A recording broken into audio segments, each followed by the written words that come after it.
அத்வைத தர்மா. டைரக்டா நம்ம வீடியோக்குள்ள போயிடலாம். லாஸ்ட் வீடியோஸ்ல 4 அவதாரத்தை பத்தி டீட்டெயிலா பார்த்திருந்தோம்.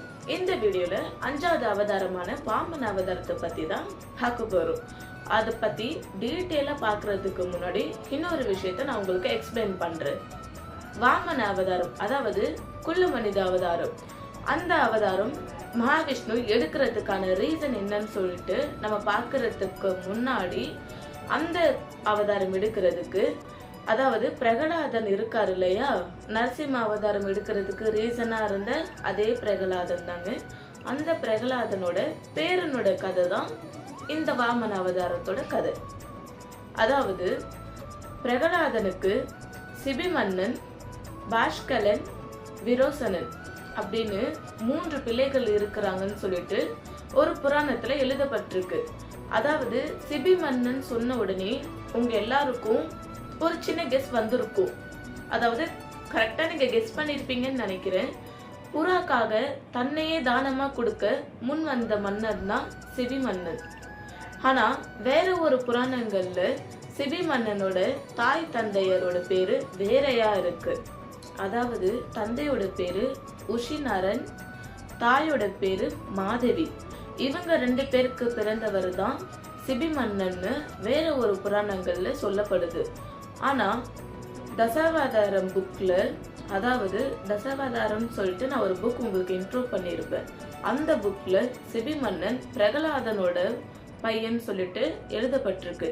இது எல்லாமே எந்த அளவுக்கு உண்மைன்னு சொல்லிட்டு நம்ம யாருக்குமே தெரியாது. ஆனா சிபி மன்னன் அவரோட கதை உங்களுக்கு ஓரளவுக்கு தெரிஞ்சிருக்கும்னு நினைக்கிறேன். இருந்தாலும் இந்த வீடியோல பிரகலாதனோட 3 பிள்ளைகள்னு சொல்லிட்டு எழுதப்பட்டிருக்கு இல்லையா, அவங்க 3 பேரை பத்தி ஒரு வீடியோல ஒருத்தவங்களை பத்தி நான் டீட்டெயிலா எக்ஸ்பிளைன் பண்றேன். அதுக்கப்புறம் வாமன அவதாரம் எதுக்காக எடுக்கப்பட்டிருக்குன்னு சொல்லிட்டு டீட்டெயிலா சொல்றேன். சிபி மன்னன் அவரு நீதிக்கும் நேர்மைக்கும் நியாயத்துக்கும் ரொம்பவே ஹானஸ்டா நிக்கிறவர் தான் சிபி மன்னன். ஒரு நாள் சிபி மன்னன் யாகம் செஞ்சுட்டு இருந்தாராம். அப்போ இந்திரனும் அக்னி தேவியுமான இவங்க 2 பேருமே சிபி மன்னனோட தியாகத்துக்கும் நேர்மைக்கும் ஒரு சின்னதா டெஸ்ட் வைக்கலாம் அப்படின்னு சொல்லிட்டு ஒரு பிளான் பண்றாங்க. அதாவது இந்திரன் பருந்தாகவும் அக்னி புறாவாகவும் மாறுறாங்க. பருந்தா மாறின இந்திரன் அக்னியே, அதாவது புறாவை துரத்துக்கிட்டு போறாங்க. அப்போ அந்த புறா சிபி மன்னன் கிட்ட போய் தஞ்சம் அடையுது. ஓ மன்னா, தயவு செஞ்சு என்னை இந்த பருந்து கிட்ட இருந்து என்னை காப்பாத்து அப்படின்னு சொல்லிட்டு சிபி மன்னன் கிட்ட கேட்கவும் சிபி மன்னன் அந்த பருந்து கிட்ட இருந்து புறாவை காப்பாத்துறாரு. அப்போ அந்த பருந்து சொல்லுது, மன்னா நீ பண்றது கொஞ்சம் கூட நியாயமே இல்லை. என்னோட உணவை நீ பாதுகாக்கிறது எந்த விதத்துல நியாயம்? அது என்னோட உணவன் தானே, நான் அதை துரத்திட்டு வந்தேன். ஆனா எந்த விதத்துல நீங்க அவங்கள காப்பாத்தணும்னு நினைக்கிறீங்க அப்படின்னு சொல்லிட்டு கேட்கவும், அப்போ சிபி மன்னன் கொஞ்சம் யோசிக்கிறாரு. பருந்துக்கும் உணவளிக்கணும், புறாவையும், அதாவது தான் கிட்ட தஞ்சம் அடைந்து புறாவையும் காப்பாற்றணும். அப்போ அதுக்கு என்ன பண்றது அப்படின்னு சொல்லிட்டு யோசிக்கும் போது அப்போ சிபி மன்னன் சொல்றாரு, இந்த புறா எவ்வளோ எடையில இருக்கோ அந்த எடைக்கு ஈடா நான் என்னோட தொடப்பகுதியை அறுத்து வைக்கிறேன் அப்படின்னு சொல்லிட்டு பருந்து கிட்ட புறாக்காக சிபி மன்னன் பேசிடுறாரு. பருந்தும் இதுக்கு சம்மதிச்சு ஒரு தராசை எடுத்துட்டு வர்றாங்க. அந்த தராசுல சிபி மன்னன் தன்னோட ஒரு பகுதியில இருக்கிற, அதாவது தொடைப்பகுதியில இருந்து ஒரு பகுதி சதையை அறுத்து அந்த தராசுல வைக்கிறாரு. ஆனா அந்த சதப்பகுதி புறாவோட வெயிட்டுக்கு ஈடாகல. அதுக்கப்புறம் திரும்பவும் நிறைய சதப்பகுதியை அறுத்து அந்த தராசுல வைக்கிறாரு. ஆனாலுமே அந்த சதப்பகுதி புறாவோட வெயிட்டுக்கு ஈடாகவே இல்லை. அதனால கடைசியா சிபி மன்னன் தன்னை முழுசாவுமே தராசுல ஒப்படைக்கிறாரு.